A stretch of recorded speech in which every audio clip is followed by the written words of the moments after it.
Pendant la battue, port du gilet rouge-orangé obligatoire. Pas de tir en direction des habitations, routes, chemins publics, voies ferrées. Premier briefing pour ces chasseurs de Cotignac. Après plusieurs mois d'attente, ils se lancent dans une battue au grand gibier. On se retrouve donc au rendez-vous de chasse avec les consignes de sécurité. On donne et détermine les postes de chaque postier et après on ira sur l'enceinte de la battue pour faire la chasse. Avec la saison qui redémarre, les chiens, eux aussi, sont impatients.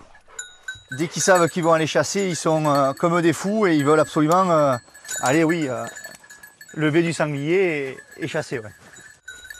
Pendant que les chiens traquent le gibier, d'autres chasseurs, eux, se sont postés. Après 2 heures de battue, un premier sanglier d'une 50aine de kilos a été tué.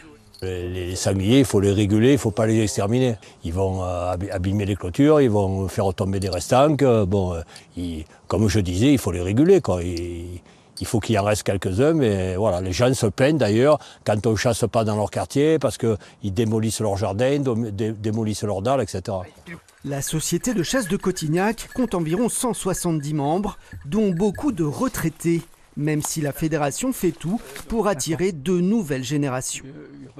La fédération du Var, on perd entre 2 et 3% de permis par an, mais on n'a jamais fait passer autant de candidats qui passent l'examen du permis de chasser. Bien souvent, quand on est chasseur, c'est que notre grand-père ou notre père chassait, donc on a eu cette transmission. Donc nous, notre rôle, fédération et jeunes chasseurs, c'est d'aller chercher ces gens qui ne sont pas issus d'une famille de chasseurs pour leur donner l'envie et aussi la féminisation.